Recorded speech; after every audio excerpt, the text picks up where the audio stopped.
Hello, everybody, and welcome back to the Broto Fantasy Football Podcast. It is the depths of the offseason right now. We are continuing to bring you content. Me and Michael today are going to be doing the Fantasy Glossary of the offseason. It's going to be a fun episode. But before that, just wanted to remind you to download the Fantasy Football by Broto app. Even now, it is going to be your best friend and your ultimate weapon for your upcoming fantasy season and your dynasty seasons. And also, don't forget patreon.com/BrotoFantasy to support the show. We've kind of gotten away from Twitter since this whole Twitter debacle. So if you want to reach us, the Discord is the best place to go. There's constant talk about everything in the offseason. So come join us over there. We get tons of extras during the season and in the offseason. And of course, youtube.com/BrotoFantasy if you haven't already checked us out. We're doing it here. We're trying to get subscribers there. Let's get it. If you're listening here and you haven't seen us there, come see us. But before you come see us, check out this awesome intro we got. Let's start the show.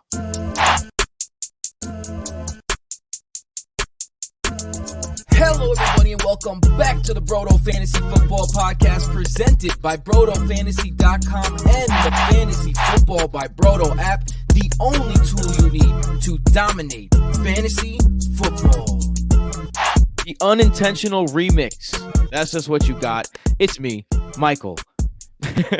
And I'm with my brother, Tim. What's good, Tim? Whoa. I got a shitty name. Damn, that's what you got for me? We haven't seen each other on the mic in this long, and you got shitty name for me? That's what you got? Yeah, glad to be back. Glad to be back. Like that. I mean, you started with the classic Tim move. Yeah, playing the wrong intro there for I played the crunch time intro, which, by the way, if you don't know, we do a live show every Sunday morning. Yeah, check that out because we love doing that one. That was a good one. Cass is on there. Yeah, Cass is on there. Matt is on there. Yeah, not now. We're not doing Sunday morning stuff now. But what we do have now is an idea that, listen, I'm not going to just plagiarize other podcasts. I'm going to give people their due where credit is due. And we got this from a podcast I've been listening to for a long time. That is the Around the NFL podcast. They don't do fantasy stuff, so I don't have a problem mentioning them on here. And we got the idea from them. So shout out to them. They had a couple great episodes and it gave me the idea to do a fantasy glossary because it gives you the opportunity to talk about whatever you want at a time when anything is on the table. We are in the depths of the offseason. The depth of the depths. So yeah, I thought it was an excellent idea. And while I was doing it, I was like getting excited. I know Michael's like titles, but I don't know what he's going to talk about. So I'm excited to hear what Michael has. See if we have any overlaps. Hopefully we don't. You should explain a little bit more than just glossary because I wouldn't know what that means. All right, fine. That's a good point. So what we're going to do is we're going to go A, B, C, D like a glossary, right? And then we're going to attach a word or a phrase to that letter, and then we're going to talk about the subject that letter coincides with. Michael, was that good? That was decent, but it'll be very obvious once we start how it works. Yeah, so here's how what we don't know is going to work. And since we've gotten on YouTube, I mentioned in the intro, but come follow us on YouTube. Right now we're at 135 subscribers on YouTube, which is not anywhere near where we are on other platforms in the audio version. So if you're listening to this on the audio version and you want to check us out on the video version, 230-ish, Tim. You're 100 short, but 230 on the YouTube. Yes. Are you sure? Yes, you're 100 short. Nice. All right. 230. So come help us get some more of those. We'd like some more. So yeah, come check us out. Hit the subscribe. If you got nothing to do, right? It's the off season. You're not watching football. Yeah, hit subscribe. But with that being said, yeah, Michael. So we don't know if this is going to be one episode. We don't know it's going to be 2 episodes. And because we're live on the YouTube, we're not going to be able to have sidebars about anything. So we're gonna see. Is this gonna be one thing where we take like half the alphabet and we make it one episode, and then the next episode is gonna be the other half, or is it gonna be just a whole A through Z today? We don't know. You come join us for the ride because we have no idea. True that, Michael. What if you had to put the odds on either making it one episode or having to stretch it into 2? What are you putting the odds on? If it was me and Matt, I'd say maybe 1. Since it's me and you, I'd say 2. We're already 5 minutes in. Just because I know you're probably gonna. There's no news, but somehow you're gonna take 45 minutes on news. No, I'm not gonna do it. because we have the news kind of within the glossary of what's happening currently. Yeah. So, but Michael, how's your day, man? What you look sunburnt? Is it because I busted that ass in I got basketball a this little weekend? tan. Hey, I wasn't guarding you, Tim. All right, but Tim was cooking this weekend playing So basketball. I hurt my ankle in the process, but it was worth it because I put on a legendary performance that will never be Yeah, forgotten. I mean, we spent a lot of time in the sun. I definitely do look a little tan. You said burnt, I say tan. Tomato. I look a Yeah. little burnt too.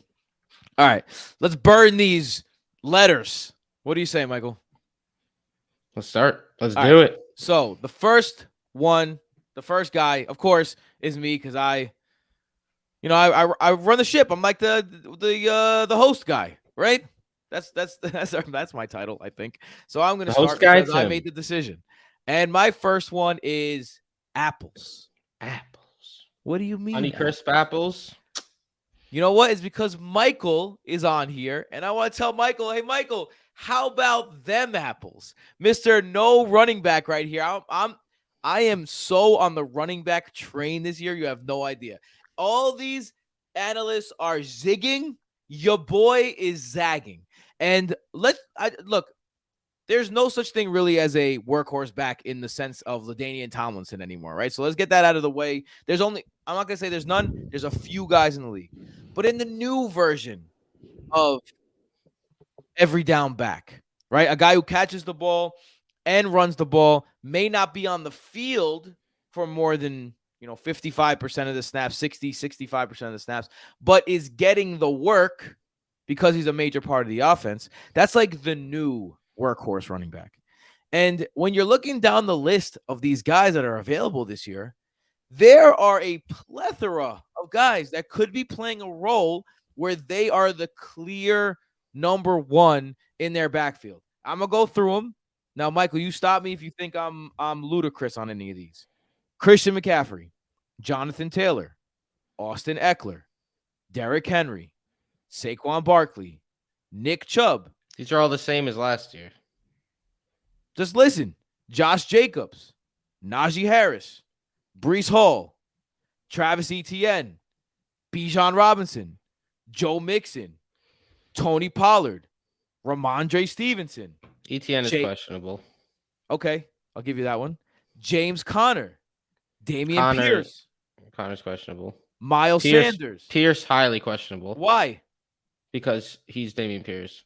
No, that's no. He right now he's in that role. I'm not done either. Miles Sanders questionable. Cam Akers. Akers questionable. Now you're just getting Rashad White. Why are these questionable? To lead back. Because none of these guys have been workhorses before. I'm not saying that you're the one that was like, oh, this is last year's list. No, this is this year's list. And all of these guys have the ability to get all the touches you need to have a beautiful two running back combo. And you know what? This is early in the offseason and things change. But right now, these guys look like the worst workhorse running backs in their backfield. It looks like the job is theirs. So I'm running with it. Isaiah Pacheco, I didn't even mention. I feel like Isaiah Pacheco has an opportunity to take a leap this year. So that's like I just listed like 20 guys. Pacheco is like just ludicrous. You said, right, tell you if anything's ludicrous. Get out of here with that. Fine. I'll take that one. I'll take Isaiah Pacheco off. But I mean, there's a world where it does. I'm saying it's not only a world, it's likely that the guys I just rattled off are leading their backfields. And that's not even thinking just about leading like their backfields. Leading your backfields could be 45% of touches these days. No. That's not the guys I listed though. I didn't even say J.K. Dobbins. Come on, man. The running backs are back, baby. And the running back dead zone this year, right now, from what it looks like. This mad on the first letter. You're just mad because it's the truth. You wouldn't be mad if I wasn't telling the truth. That's the thing. Yeah, J.K. Dobbins and his half a kneecap is gonna get 400 touches this year too. Bro, sure. He played well on half a kneecap last year, and now he's healthy. I'm ready. I'm ready for it. All right, Michael, you might be baffled by what I said. What's your first word? My first word, it's like Tim knows or something, is baffling. Oh, I'm curious, man. Baffling for the Washington TBD. Who knows? Are they going to be the Commanders? I guess their name is baffling, but baffling because of the trust that they have in fifth round quarterback Sam Howell.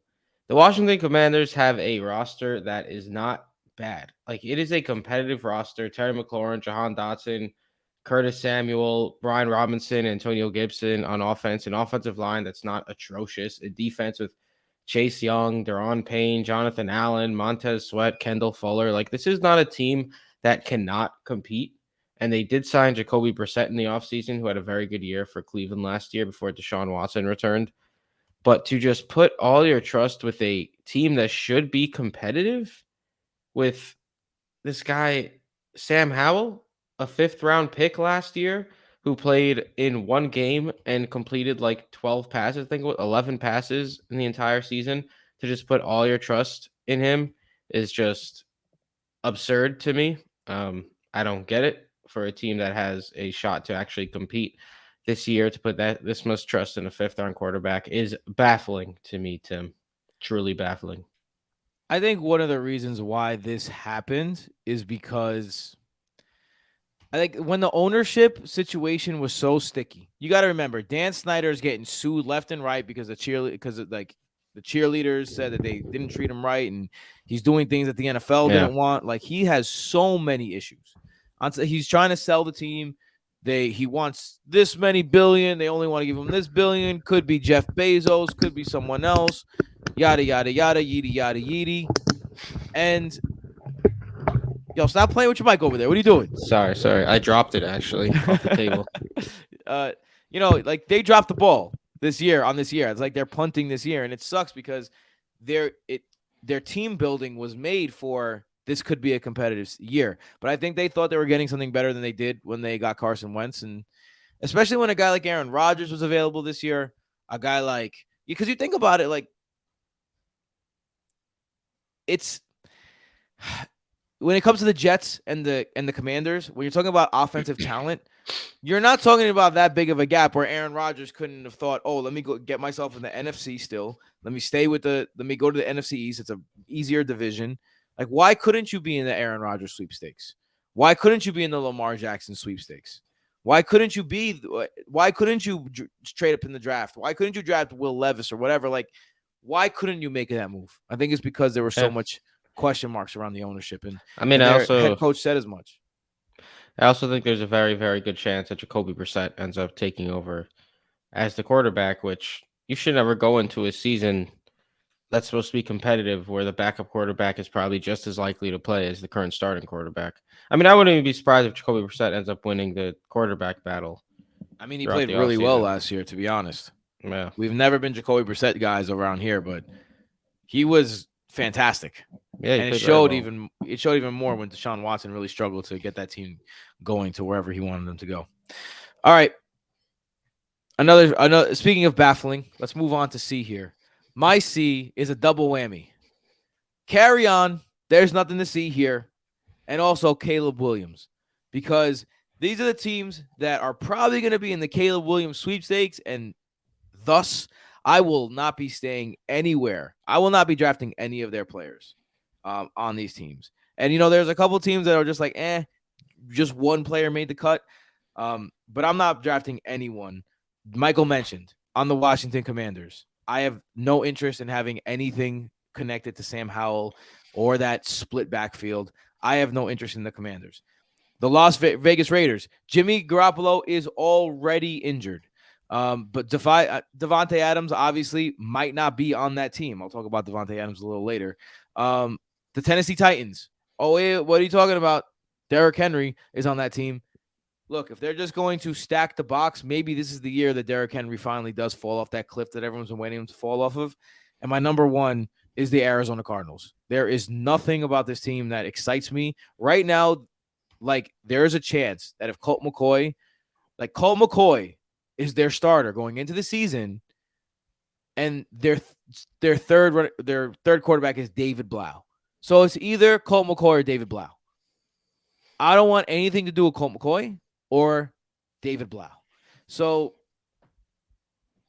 I mean, I'm not drafting guys from this team, these teams, except like I said, Devontae Adams, even if he's even on the teams. No, thank you. Carry on. Nothing to see here. Yeah, actually, there's a 24-year-old quarterback out of Houston from the 5th round, Clayton Tune. That is like a new Twitter darling that everyone hopes to start for the Cardinals because people get that bored in May when it comes to trying to find new things to say about the teams. But yeah, I feel you. Remember the great Gabe Davis debate of 2022? Yeah, I mean, it was always super I'm gonna obvious talk that about it. Gabe I'm gonna talk Davis. about it later. I'm gonna talk about it later. Okay. No, but yeah, I feel you. I don't avoid teams entirely or players entirely for the most part. For guys like Terry McLaurin, Devontae Adams, like if I'm not going to avoid them entirely, I always draft based on like ADP, team need, things of that sort. So if there's value there, I'll draft them. But I do tend to fade those types of players. So Yeah, I players hear that you. don't score on bad teams. Yep. Yeah, that's the one. If you notice in the background, like if you take a look right there, are AJ Brown and Big Ben, they got destroyed. So I put Big Ben's head on AJ Brown's body. Interesting. Well, let's Innovative, go on to Tim. the next Innovative. one. Michael, what's your D? Michael, show us your D. Ew. My D is for dead. Let's get a little grim here for a second. And it's aimed towards us New Yorkers. Not us New Yorkers as in me and Tim. The New Yorkers on the other side of the football spectrum and the New York Giants, whose Super Bowl aspirations are dead for the next 4 years after paying Daniel Jones 4 years, $166 million contract. Michael Excuse wants me, 4 internet years, beef. $160 million contract. Michael This wants is to not, smoke. yeah, this is not a roster that is a championship level roster. They had a Cinderella type season last year. They made it to the playoffs. They destroyed the Vikings and got absolutely just manhandled by the Philadelphia Eagles, who ended up making it to the Super Bowl and, of course, losing to the Chiefs. But nothing about the Giants' depth chart says Super Bowl talent. They got Daniel Jones, Saquon Barkley, and then Isaiah Hodgins, Darius Slayton, Paris Campbell, Darren Waller was their big acquisition. Their offensive line is whatever. Their defense is headed by Dexter Lawrence and Leonard Williams, who are two guys on the defensive line. Like their secondary is very suspect.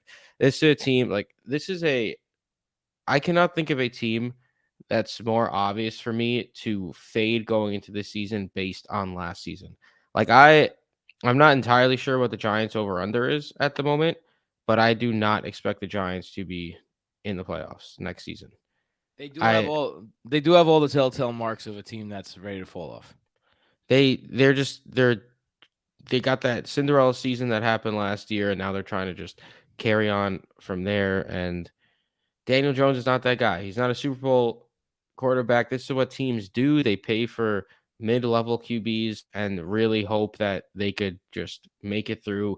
It happens rarely. Rarely do we see it does happen, but the Trent Dilfer teams, for example, but that was a different era of football where defenses really did dominate. Like defensive dominate now, but it's more of an offensive game with the new penalties and things. And it's more of an offensive minded game where the offense really controls it more, as we see Patrick Mahomes just running the table every single year now.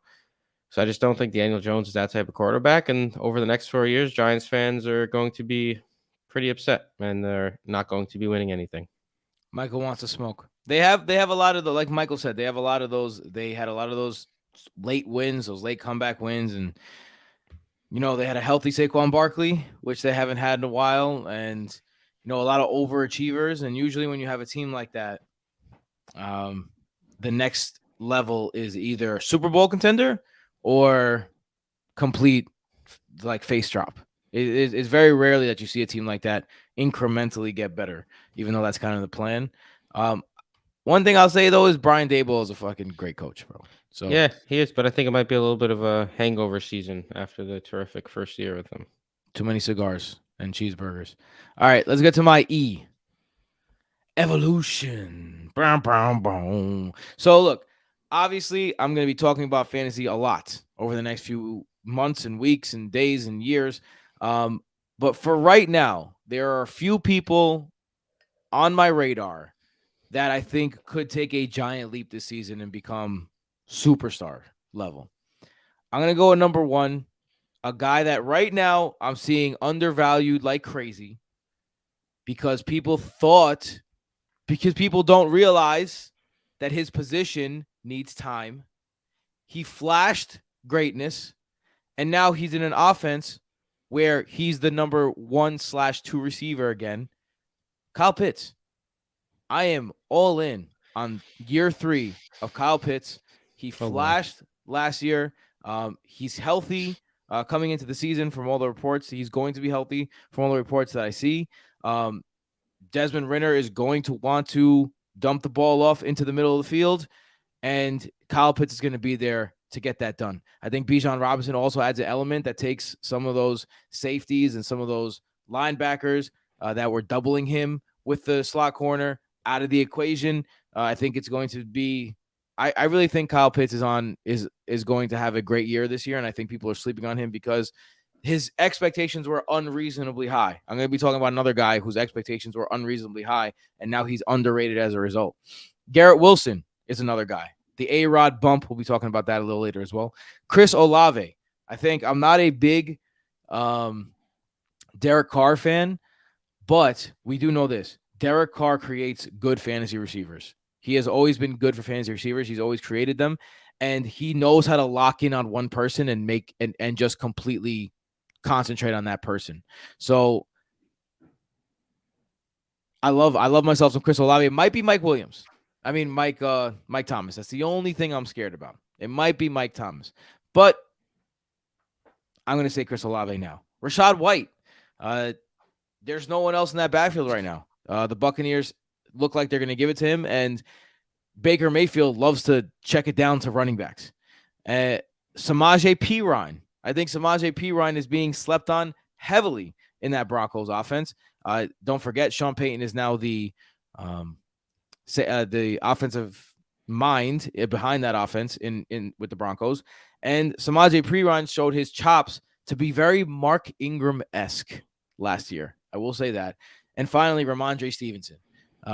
Look, you don't want to ever bet on a Patriots running back, but at this point, I think it's clear that Bill Belichick and the crew want to give Ramondre Stevenson the ball. They don't usually have a go-to running back like that, but when they do, he's special. Corey Dillon had special seasons. LeGarrette Blount had that season where he scored like 20 touchdowns. He was absolutely phenomenal that season. Lawrence Maroney had a couple of really good seasons. So look, these guys are spread out. They're far between. I'm going like 15 years back. So yeah, shout out LeGarrette. Why didn't we ever? Does anyone call LeGarrette Blount? Light him up, Blunt. That should have totally been his nickname. I think the weed wasn't as culturally like accepted then. Yeah, but I think that those guys I just mentioned, those 6 names. Let me just go through them again real quick. Kyle Pitts, Garrett Wilson, Chris Olave, Rachaad White, Samaje Perine, and Ramondre Stevenson are on my short list of guys I'm really gonna like going into the offseason. Going into the preseason this year. I'm not a big Pitts guy. I'm fine being wrong on Pitts this year. Like, I could have thrown the Falcons in with baffling for sticking with Desmond Ridder, despite the fact that they spent a top 10 overall pick on a running back. Yeah. So, yeah. And that's a guy who's on a bad offense, Tim. Desmond Ridder at QB. I just spilled my seltzer on my chest. So you're kind of shooting yourself in the foot there. You're choosing a tight end from a team in a bad offense, so you just said you're not going to be drafting players from teams in bad offenses, unless you expect the Falcons to be a decent offense. I don't expect them to be as bad as the Commanders or the Cardinals. I could see Desmond Ridder doing some things. He wasn't horrible last year, and really it's Bijan Robinson that really opens up the – I just think having another weapon like that just really opens up everything. All right, Mike, you're up. My next one, Tim – is for all those cheapos out there. F is for frugal. I just had to shout out every year teams spend millions of dollars in free agency. As we know, rightfully so. That's what you have to do to field a competitive football team. But there's one team this year, Tim, that fell behind the rest. Spent the 32nd most. Who do you think it is? The 32nd most money, the least money in the NFL this offseason. This offseason only? This offseason only. Who is the most frugal team?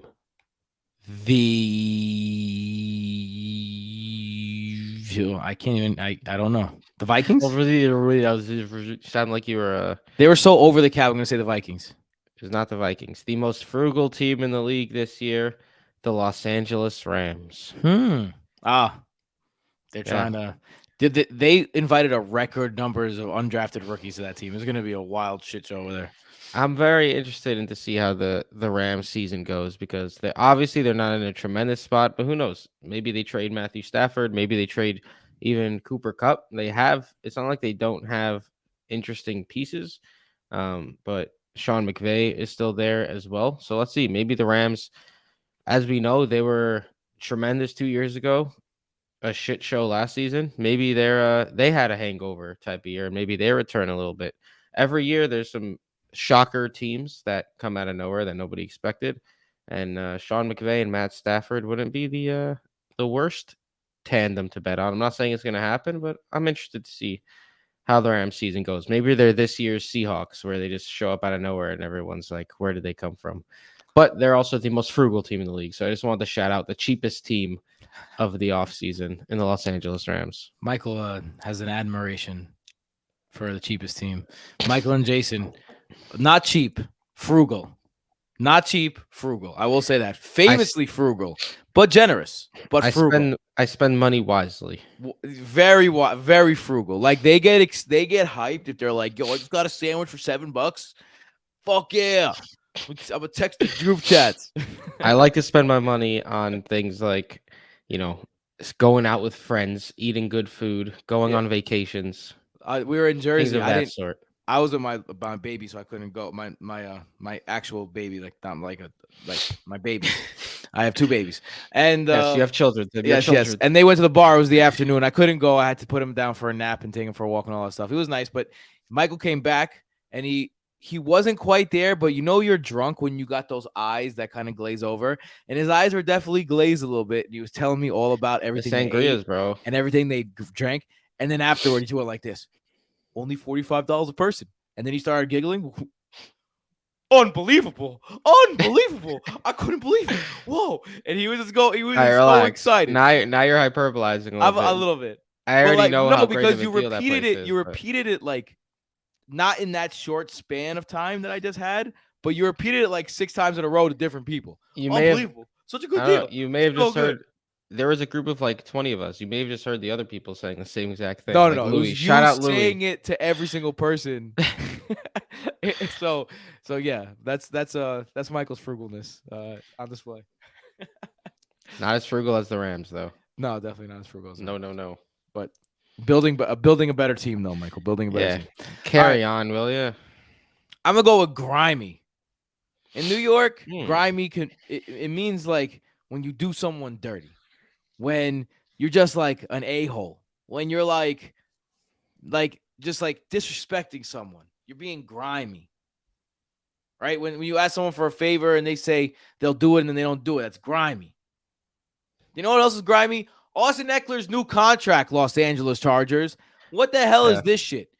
Like, come on, man. This guy has been the best player maybe in the history of your franchise outside. Excuse me, best offensive player in the history of your franchise outside of LaDainian Tomlinson. And this is how you're going to do it, man. Over the last few years, this guy has absolutely killed it for you. And I'm trying to get, for some reason, his and they went away. So that's why I'm stalling a little bit. In the last 3 years, 2 years, excuse me. Let's go 4 years, actually. Last 2 years, though, exceptional. 1,558 total yards, 20 total touchdowns, 1,637 yards, 18 total touchdowns in the last 2 seasons. And it's been so much success for years in a row. He hasn't had less than 933 all-purpose yards, and that was on an injured season in 2020. Like, this guy is killing it for you. He's your entire offense. He's so important. and you got such a good deal with him because he was undrafted. He never really got the giant payday. You just kind of got an average payday because an average payday for a guy like that is a giant payday. So he holds out, he wants money, like everyone does. And there's no interest somehow around the league to the point where he has to accept this grimy ass deal. Up to $1 million in incentives that tiers up from 1,125 total yards to 1,639 total yards. They're making this guy pay for his pudding and beg for his bread. He already did this shit twice in a row. Up to 600K, hold on, for TDs. That tiers up from 10 to 16. So he doesn't even get a TD bonus unless he has 10 touchdowns. It's crazy. 150K for a Pro Bowl. What the hell? For a $1.75 million raise. It's fucked up, bro. I don't like it. It's grimy. Have some respect for Austin Ekeler. Austin Ekeler also turned 28 years old 2 weeks ago, May 17th. May 17th, 1995. Look at that. Look, I'm not. Austin Ekeler shares a birthday with one of my best pals. Who knew? I'm not saying that he has to sign a freaking, giant contract or a long-term extension. All I'm saying is give this man a real raise for at least this I hear year. you, but he did agree to it. I assume there was some issue, like other teams weren't really offering what he wanted. That's the issue. Because that's what happens when you're an older running back with a lot of mileage on your legs. Lucky for him, he spent a lot of time sharing the backfield with Melvin Gordon and company. So he's probably has a little bit fresher legs than most 28-year-olds. Not really in company, just Melvin Gordon. Just Melvin Gordon. But he does a lot. He does a lot of pass catching work. But even the last couple of years, you got guys like Josh Kelly and Larry Roundtree stealing early down work because they want to keep Ekeler fresh. So I hear you, but that's just the way it is for running backs in the NFL. Very true. Michael, let's get to H. What is your H? This one's fun. H is for hater. Oh. And I couldn't go the entire episode without talking about the New York Jets, okay? If you don't believe in the New York Jets and Aaron Rodgers, you are a hater. Period. There's no reason not to believe in the New York Jets and Aaron Rodgers. All these pundits out there who think the Jets aren't going to make the playoffs, who think the Miami Dolphins are better than the New York Jets, get out of here with Mr. Concussion Tua Tagovailoa. Hey. That bullshit ass team. I've never been a fan of Tua. He's a mediocre ass quarterback. When you get to throw to Tyreek Hill and Jalen Waddle, of course you're going to look pretty solid. Let's be real. I'm not a fan of Tua at all. I'm a lefty. He throws some weird ass lefty balls. I don't think Tua is a great quarterback. And I apologize for calling him concussion ass Tua Tagovailoa. But look, the New York Jets are a top 5 defense in the Michael's a good guy. League. Garrett Wilson, Breece Hall and company, Alan Lazard over there now. They have a team now with Aaron Rodgers that is set to compete right away. Aaron Rodgers, yes, he took a step back last season, but he played with a rough supporting cast. He played with a broken thumb, back-to-back MVP seasons the 2 years prior.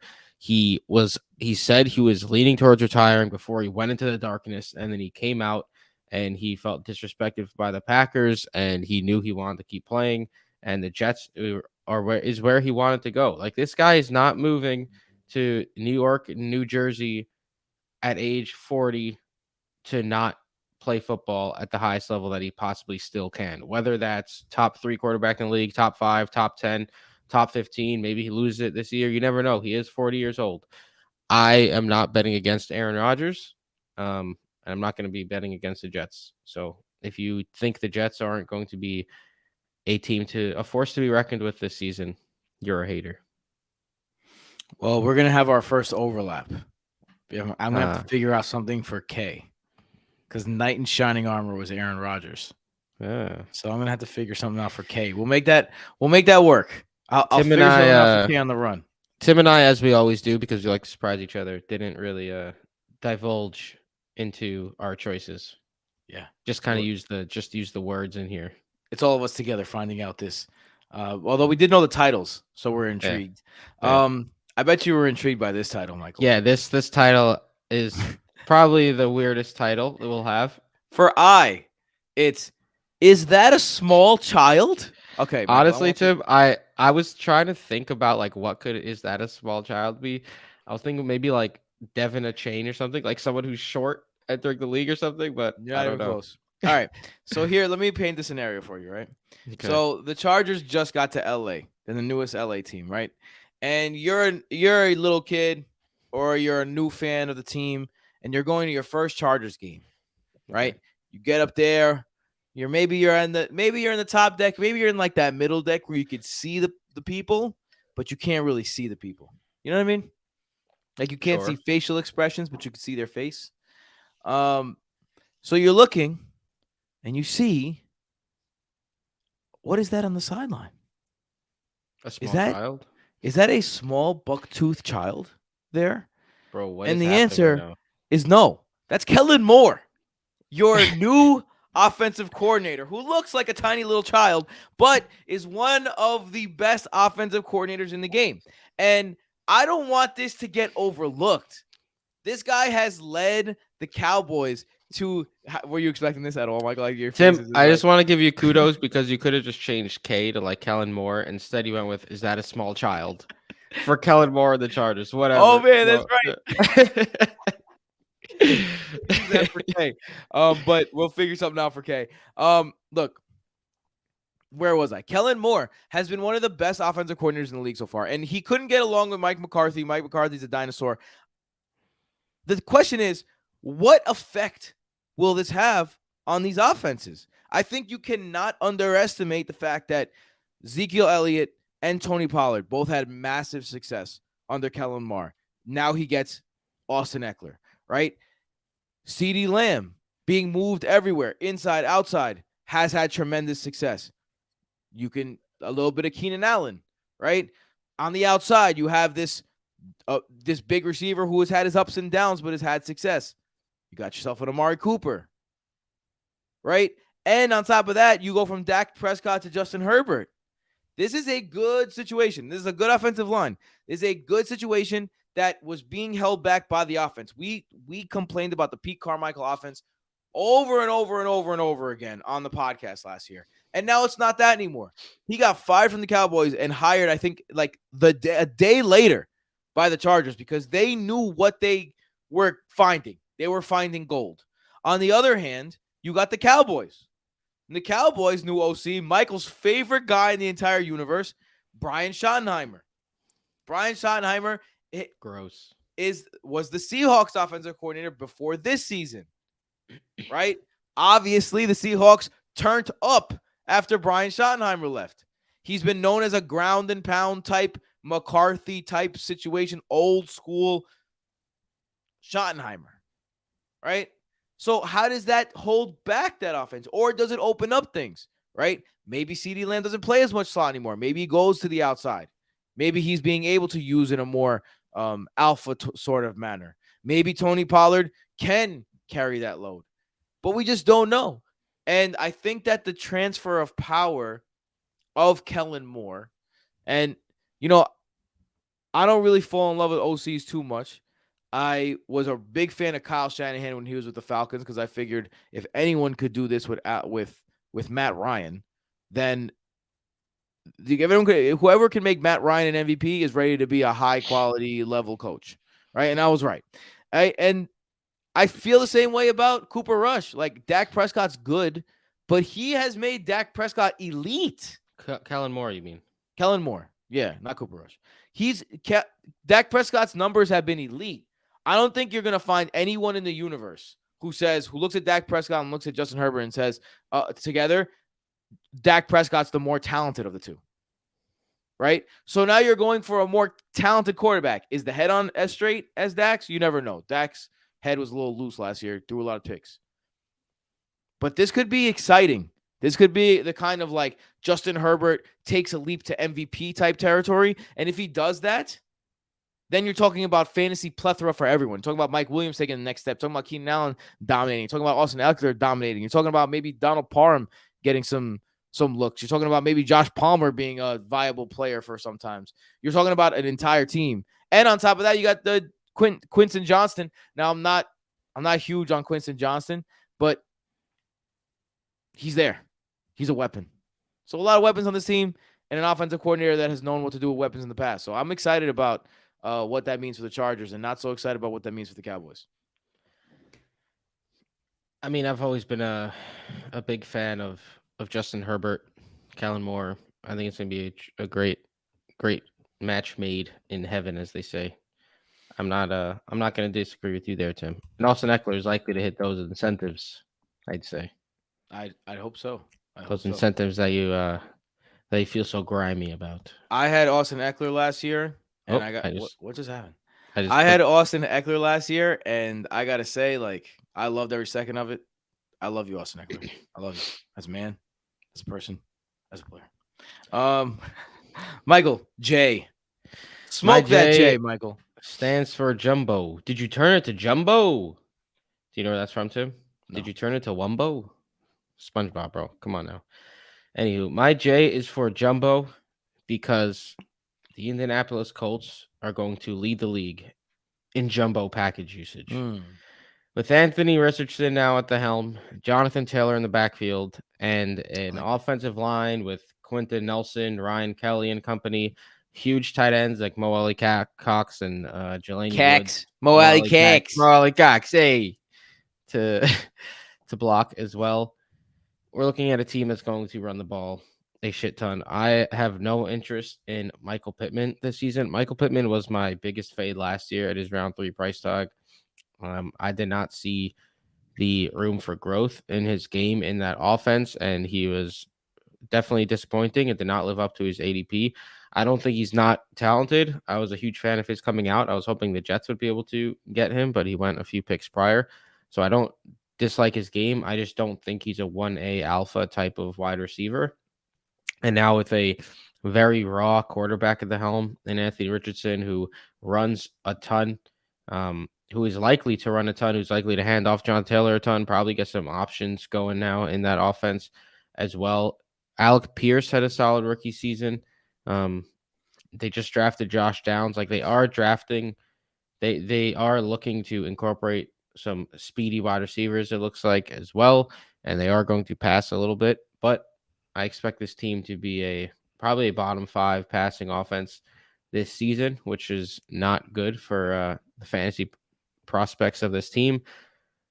But for Jonathan Taylor and company, Jonathan Taylor, as long as he's healthy, is probably going to be getting 20 plus carries, 20 plus touches a week. And I think Anthony Richardson may end up being one of these, Justin Fields-esque rookie season, Jalen Hurts-esque rookie season, where just run a lot, 50 plus, 60 plus, 70 plus rushing yards a game, get fantasy points that way. Anthony Richardson is likely to be one of those guys where you could stream him every week. If he doesn't get the rushing yards, he could really shit the bed for you. But if he runs for 100 yards and a touchdown and passes for 150 yards and another touchdown, you have a QB1 just like that. So I think the Colts jumbo package Colts are going to be a very run-heavy offense this year with Anthony Richardson taking over in that offense. Let's not forget the type of beast Justin Fields was last year for fantasy teams. Like, he was an absolute phenomenal beast. With that being said, he had 2,200 passing yards and 17 touchdowns and 11 interceptions. Like, he did nothing through the air. It was all on the ground. So it's possible. Is here. All right, Michael. I'm on my pivot. I've pivoted. Knees, please. I'm talking Breece Hall. Breece Hall, please. I'm keeping it with the Jets. Breece Hall, please, man. Please. Your knees, they need to come back full strength because just the tiny little piece of tape that you put out last year just showed an explosiveness that I literally have never seen in the New York backfield. Even when we had Curtis Martin, he was more of a bruiser. He never had that like explosiveness. And then you go through all the running backs in Jets history. We got a washed up, not washed up, but we got the end of career LaDainian Tomlinson. Okay, we got an end of career Le'Veon Bell after missing a season. Okay, Lamont Jordan. Thomas Jones. Like these are the guys that have been in our backfield. Sean Green. Like there's been no type of explosion And I just want to see that explosion again because this is a guy that has the opportunity to be the number 1 overall pick next year. Not next year, not the upcoming year, but the year after. He could be the number 1 overall pick. As Jets fans watching every game pretty darn closely, Breece Hall was just on another level last year. Just as a rookie, like right away, this dude was breaking ankles, taking it to the house, just making huge plays for the Jets. Even in the games where it took him a little while to adjust, he was still playing well. Yeah, I'm hoping he could return quickly and healthy and back to his normal self. Knees as well, please, because right now too, please, he's being slept on in these drafts. He's being slept on by these experts creating these lists about running backs and stuff. He's being slept on, underrated. Anyway, Michael, you're up next. Please, knees. L. Michael, don't take this L. L is for loose. Loose, Tim, because 1, I'm making the loosely executive decision that this will now be 2 episodes because we are now halfway through and at the 45-minute mark.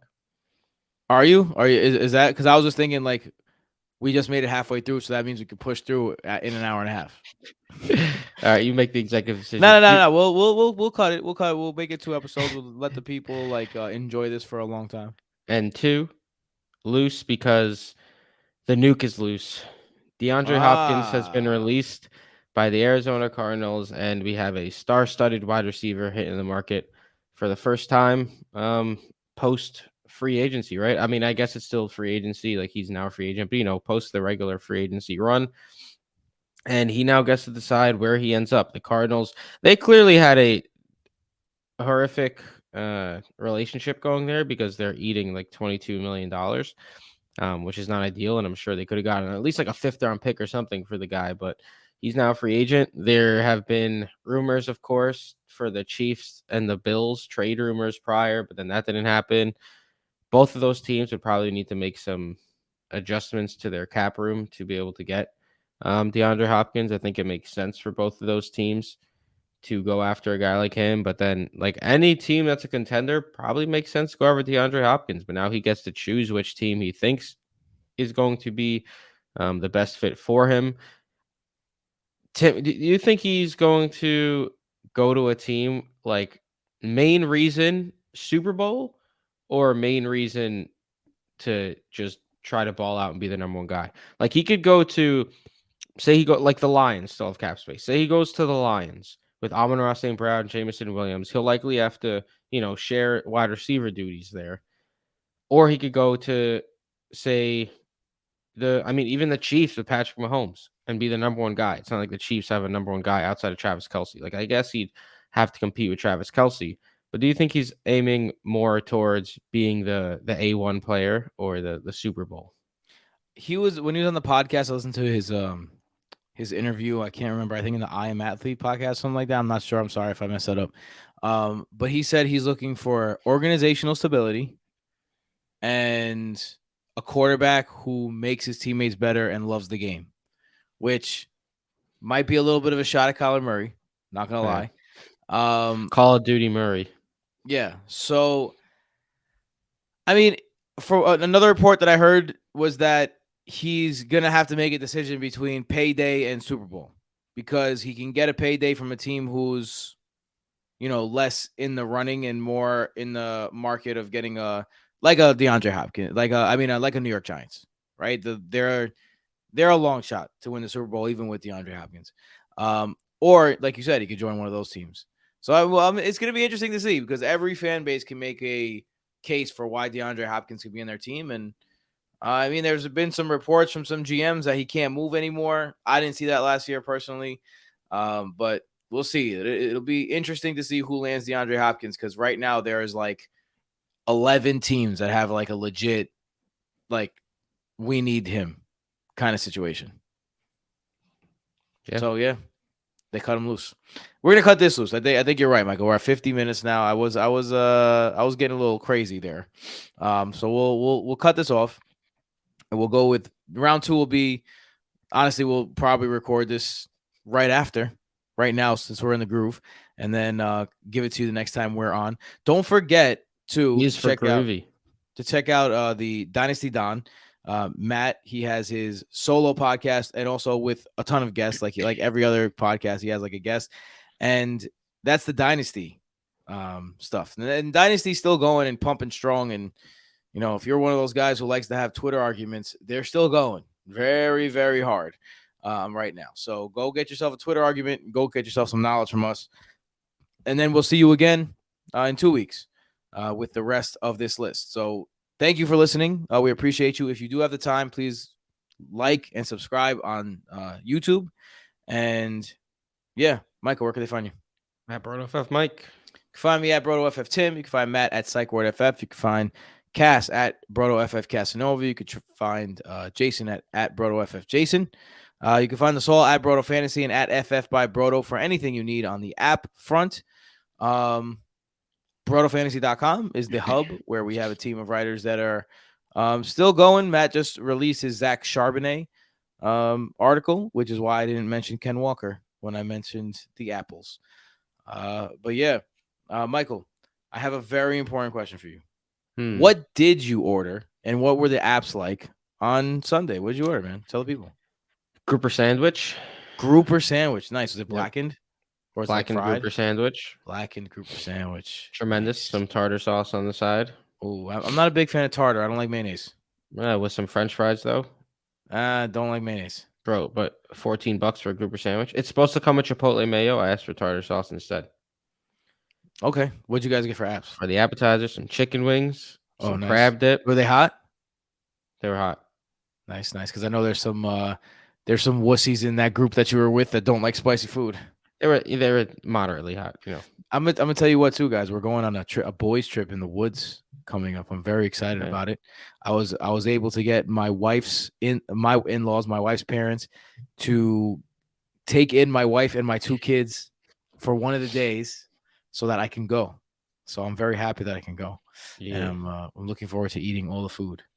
Michael, hamburgers or if you had to give up one food for the rest of your life, would you rather give up hamburgers or just fish sandwiches? Fish sandwiches? That's too easy. I'll just eat fish out of a sandwich.